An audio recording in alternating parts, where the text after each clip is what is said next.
आए चलते हैं हमने इस चैप्टर के लास्ट न्यूमेरिकल की तरफ, जो कि हमारा 1.10 है, और इसी के साथ हमारा चैप्टर कंप्लीट हो जाएगा।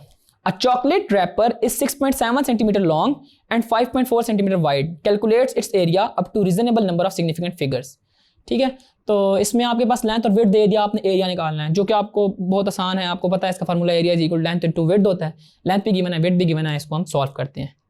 हमारे पास जो लेंथ है रैपर की, लेंथ ऑफ अ रैपर जो है वो है 6.7 सेंटीमीटर। ठीक है जी, और इसके अलावा जो हमारे पास विड्थ ऑफ रैपर है वो है 5.4 सेंटीमीटर। आपने इसका एरिया फाइंड करना है। ठीक है जी, और एरिया का फार्मूला आपको पता है कि area is equal to length into width होता है। तो लेंथ है आपके पास 6.7 और विड्थ है आपके पास 5.4। जब आप इसको मल्टीप्लाई करते हैं 6.7 को 5.4 से, तो आपका आंसर आता है 36.18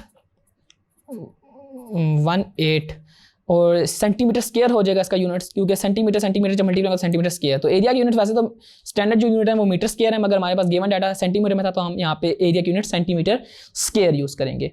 और अगर बात की जाए अप टू सिग्निफिकेंट फिगर्स की नॉर्मल से रीजनेबल हो, तो वो हम इसको 36 भी ले सकते हैं, क्योंकि 18 हमारे पास बहुत स्मॉल वैल्यू है 0.18, तो इसको हम निगलेक्ट कर देते हैं। तो हमारे पास जो एरिया आता है वो आता है 36 सेंटीमीटर स्क्वायर।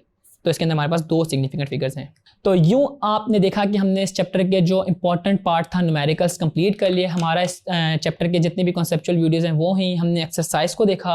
एक्सरसाइज में हमने एमसीक्यू, शॉर्ट क्वेश्चंस और न्यूमेरिकल प्रॉब्लम्स को 1 बाय 1 करके सॉल्व किया। आई होप आपको चीज़ें सारी क्लियर होंगी। See you in the next video with a new chapter. Till then, this is Irza from tutorial.pk।